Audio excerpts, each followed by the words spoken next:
এখানে একটা ভালো দারুণ ভিউ পয়েন্ট রয়েছে।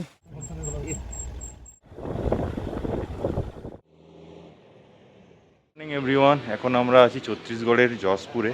এখানে আমরা কালকে রাত্রেবেলা নাইট স্টে করেছিলাম। আর এখন সময় হচ্ছে সকাল 7টা। ঘন্টার মধ্যে এখান থেকে বেরিয়ে পড়ো, সবাই রেডি হচ্ছে। তো এখানে বলতে ছত্তিশগড়ের এই জশপুর নগর বা ছত্তিশগড়ের মেন আমরা এই যেটা উপলব্ধ করছি জায়গা, এখানে খুব ফাঁকা ফাঁকা জায়গা, কেউ কোথাও নেই বললেই চলে। যদিও সকাল, তা সত্ত্বেও এখানে দেখে মনে হচ্ছে না খুব একটা জনবসতিপূর্ণ এরিয়া।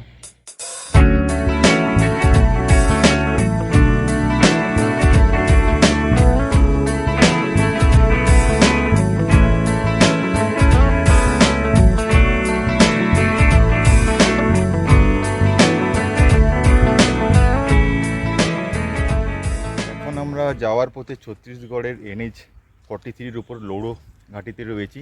এটাকে আরেক নাম ফুলকা ঘাটি বলা হয়, কারণ বর্ষার সময় এখানে নানান ধরনের ফুল দেখা যায়।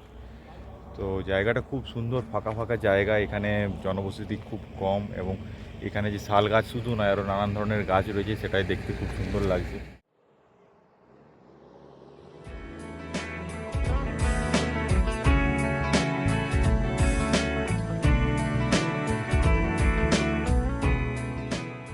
আমরা যাওয়ার পথে এখানে সবাই টিফিন করে নিচ্ছি। তো এখান থেকে আমরা আধ ঘন্টার মধ্যে বেরোবো টিফিন করার পর।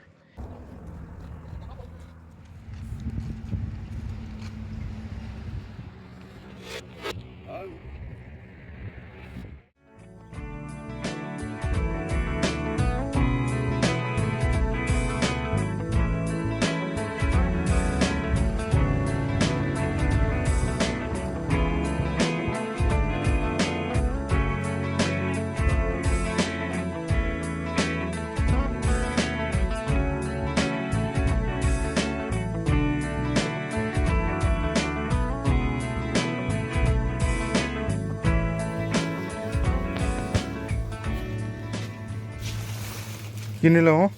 প্রায় ঠিক আছে।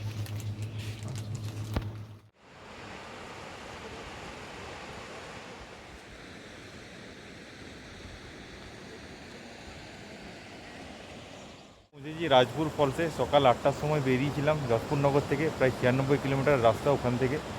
দেন আমরা এখন প্রায় সময় 11টা, সাড়ে 11টা। তো রাজপুর ফলসে পৌঁছেছি। এটাই মুহূর্তে জল নেই, নাহলে জল থাকলে সৌন্দর্য এক অন্যরকম হতো। তো উপরে গিয়ে দেখা যাক এখান থেকে জায়গাটা কেমন। একটা রাস্তা রয়েছে উপরে।